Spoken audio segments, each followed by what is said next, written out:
تازہ ترین ویڈیوز کے لیے چینل کو سبسکرائب کر کے بیل آئیکن اور آل نوٹیفیکیشن پر کلک کریں تاکہ آپ کو ملے ہر خبر سب سے پہلے۔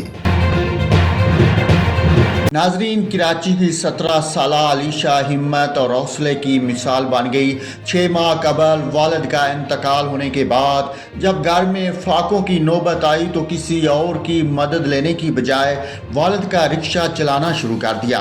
علیشہ اپنی 6 بہنوں میں سے سب سے چھوٹی ہے۔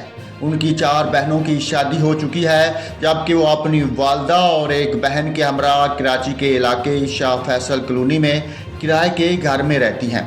اس کے والد جمیل ایبٹ آباد سے تعلق رکھتے تھے، جو رکشہ چلا کر گزارا چلاتے تھے۔ تاہم شوگر اور دیگر بیماریوں کے باعث 6 ماہ قبل ان کا انتقال ہو گیا۔ موت سے قبل جمیل کو احساس ہو گیا تھا کہ بیٹا نہ ہونے کے باعث اس کے بعد پورا گھر مشکل میں آ جائے گا، اس لیے چھوٹی بیٹی علیشہ کو رکشہ چلانا سکھا دیا۔ علیشہ کی والدہ خود بھی سمجھتی ہیں کہ جوان بچی کا رکشہ چلانا آسان نہیں، مگر اس کے سوا ان کے پاس کوئی چارہ بھی تو نہیں۔ علیشہ نے حکومت سے اپیل کی ہے کہ اسے کوئی چھوٹا سا گھر دلایا جائے، کیونکہ محدود آمدنی کے ساتھ کرائے کے گھر میں رہنا ممکن نہیں رہا۔